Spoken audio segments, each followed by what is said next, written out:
Thank you. So I hope you can all hear me. All right, so I will tell you about the progress about the optical fiber link that we have built between Paris and Braunschweig. As you can see, it's a collaboration between a very large number of people. So, in the last 3-4 years, the stability of optical lattice clocks has improved a lot. The best optical lattice clocks in the world now, they are at a level of stability of a few 10 to the minus 16 at 1 second. Obviously, the next step is to start comparing clocks built in different labs so that we can prepare a future redefinition of the second. But the question is how to compare efficiently these clocks. The satellite means GPS or two-way, they are limited at best to a few 10 to the minus 13 at 1 second, and something slightly below 10 to the minus 15 after 1 day, so clearly it's not compatible with the level of stability that the optical clocks have reached now. That's why in 2006, CIRT, LPL, and PTB started to build this optical fiber link to connect Paris and Braunschweig. It's operational since last year, and we have started to compare the strontium clock in Paris and the strontium clock in Braunschweig with this optical link, and that's what I'm going to talk about today. The idea is fairly simple. We want to get rid of all the microwave oscillators limiting the stability, and we want to disseminate the signal via an infrared laser. 1542 nanometers in our case. That's the laser that is propagating in the fiber link, and the propagation noise of the fiber link is compensated. And then at each end of the link, you simply need to put a frequency comb so that you can measure the ratio between this ultra-stable carrier in the infrared domain and the optical clock of your choice. The problem is that for such a long link, almost 1500 kilometers, you expect an attenuation that is on the order of 450 dB. So since it's not possible to use a lot of power, since you want to avoid nonlinear effects, it means that the main challenge will be to re-amplify the infrared laser light in the way without degrading the stability. First, let me convince that the two clocks that we want to compare, they are completely independent. So the lattice, for instance, is vertical in the Paris case, it's horizontal in the PTB case, it's formed in a cavity in Braunschweig, in Paris, sorry, and by a retroreflecting mirror in Braunschweig. The clock lasers are completely independent. At PTB, they have this super nice 48 centimeter long cavity. We are still using our 10 centimeter long cavity for the moment. The density of atoms is completely different. The gravitational redshift difference between the two clocks was calibrated beforehand for another measurement campaign. So these clocks are completely independent, and that's why it's so relevant to compare them. The total uncertainty is on the order of 4 10 to the minus 17 for the CIRT clock and 1.9 10 to the minus 17 for the PTB clock. Okay, so first, the principle of the experiment. What you want to do locally is to use this transfer oscillator method that we have talked about before. So you want to measure the ratio between your infrared carrier and your optical clock, the strontium clock in our case. And you want to do that at the 10 to the minus 17 level to be compatible with the uncertainty budgets of your clock. It's quite easy, in fact. You only need to measure two bit nodes. You measure the bit node between your infrared laser and your comb, the bit node between your optical clock and your comb, and once you recombine these two quantities here, you get this equation here. And the trick is that the 6 or even 7 first significant digits, they are given completely by these numbers here, the teeth number that you calibrate before doing your measurement. And then you are measuring this correction here, but you need only 10 significant digits here. It means that all of the quantities involved in this quantity here, you just need to know them at the 10 to the minus 10 level. And that's all the beauty of this of this transfer oscillator method. So it means that even if you count with dead time-free counters that are referenced to a maser that is, let's say, 10 to the minus 13 off, it does not matter because it's more than enough for the measurement. Okay, so on the Paris side, we measure the bit node between the comb and the infrared laser, between the strontium clock laser and the comb, and also we measure the bridge between the cavity and the strontium atoms. That's what is going to limit the stability ultimately. The Germans, they do exactly the same thing on their side. And then we propagate the infrared light in the French part of the link, in the German part of the link, and there is an intermediate bit node in Strasbourg, just at the border, where we count the frequency difference between the two infrared lasers. Of course, it's not that simple. You need to compensate the propagation noise everywhere, really on each centimeter of the fiber. If you don't do that, the stability of the comparison will be limited at best to 10 to the minus 14. So the principle of the compensation, I think you know it very well. Just for a reminder, what we do is that we send a part of the light in the fiber and we retroreflect the light at the output towards the input. And at the input, you beat the light with the light that is at the input. So you make a small interferometer here. You make a phase-sensitive detection, and you use the result of this detection to close the loop and to compensate for the phase noise accumulated in the propagation. On the French side, what we do is that we use a dedicated channel, but in a fiber where many other wavelengths are multiplexed, something like, I don't know, 100 or 200 other wavelengths, because the militaries are using this fiber. It's used for internet traffic, for educational purposes. So the Ministry of Education lended us one of the channels, the channel 44 of the ITU grid, and we can use only this one. On the German side, it's very different. They have their own fiber, so they can re-amplify all the light at once. This is the path of the fiber. So PTB Braunschweig is here, Paris, LPL and CIRT are here, and Strasbourg for the intermediate bit node is here. The main thing to notice is that it's not one fiber link that we have, it's actually two fiber links, because it's very important to be able to make a loop so that you can make an end-to-end bit node to make sure that you have not introduced any bias in the process of the propagation.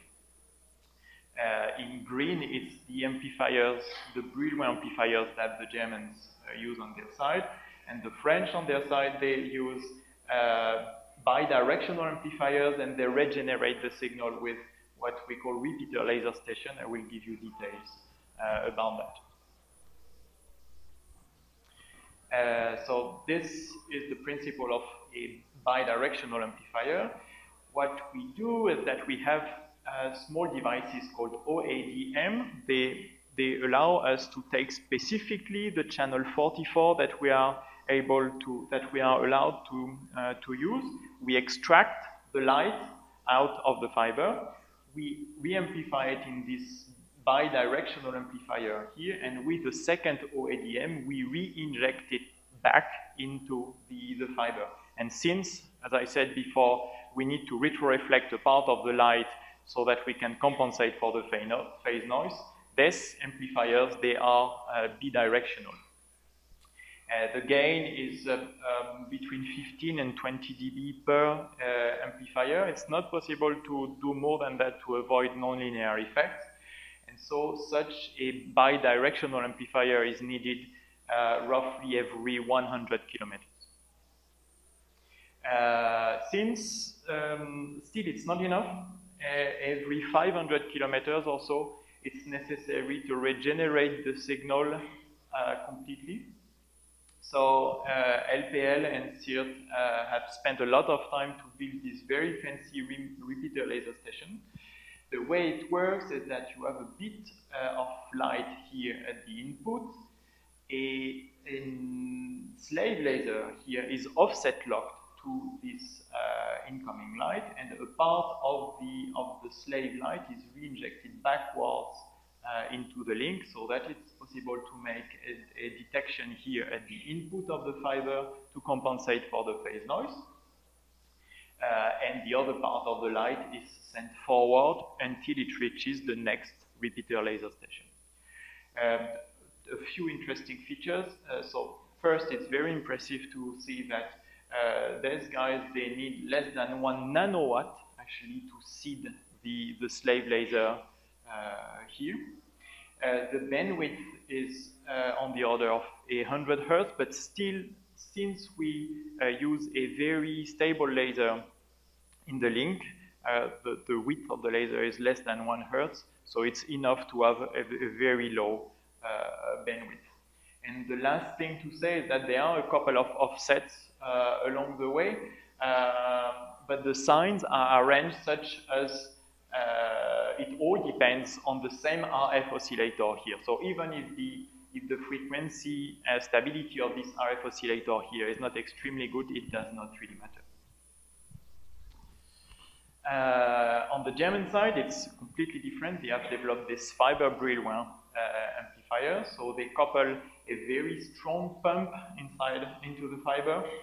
The pump is 11 gigahertz away from the signal, but it's coupled to the signal via acoustic phonons, so power is transferred from the pump into the mode of the signal in both directions, forward and backward. So it re-amplifies in both directions. And they can work up to with up to 60 dB of gain, as far as I know.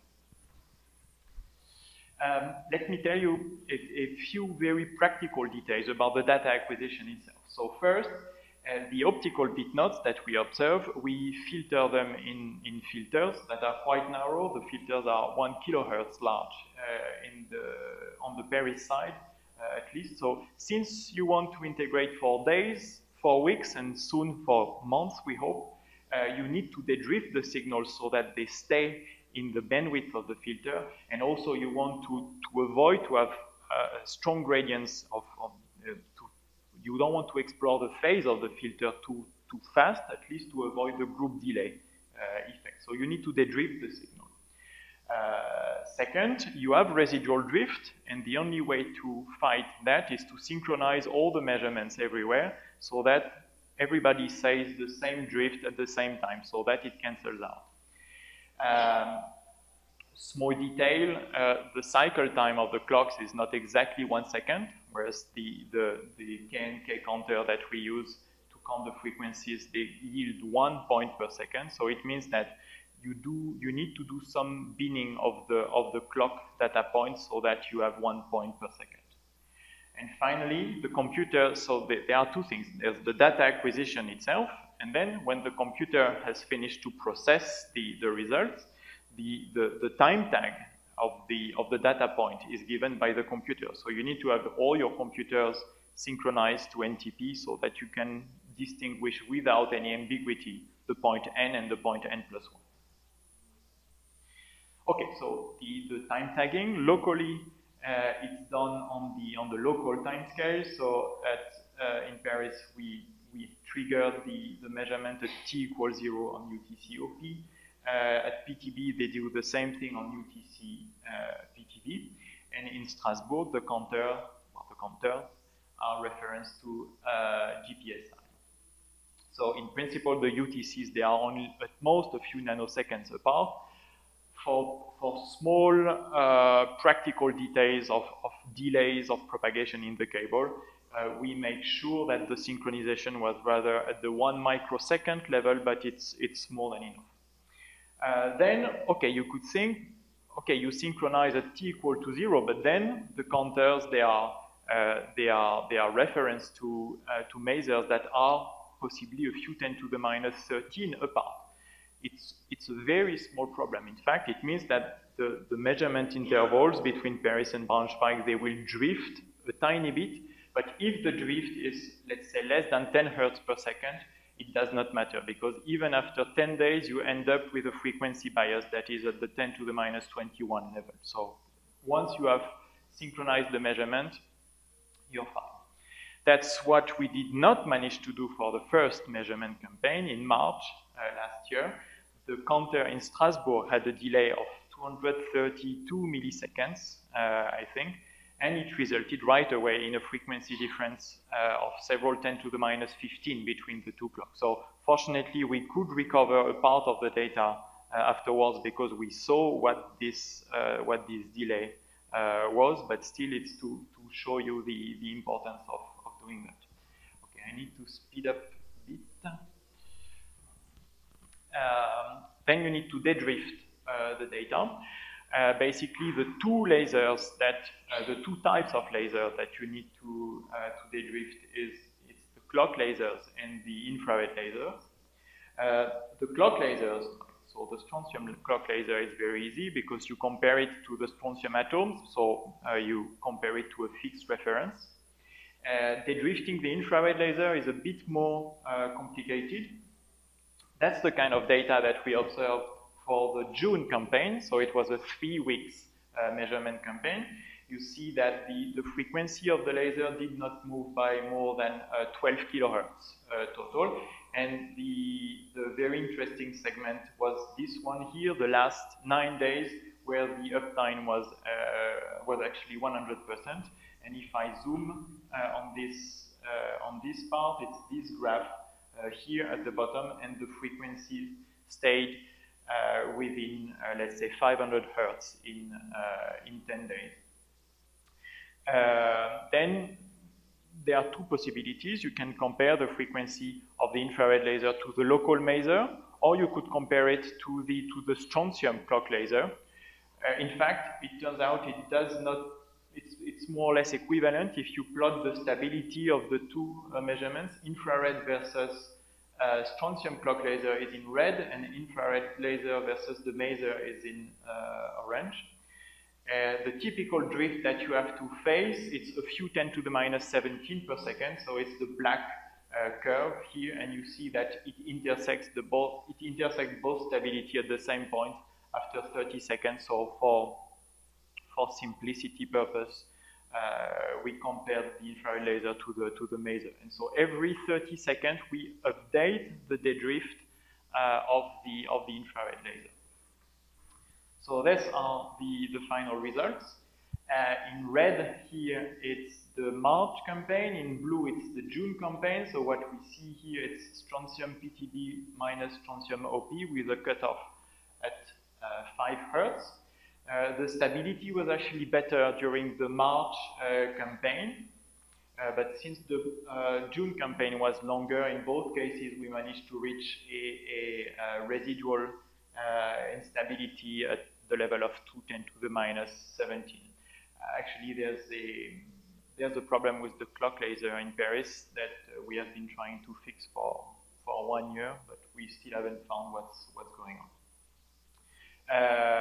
Now, if you look at the average red and average blue, average blue is, no, sorry, I mixed it up.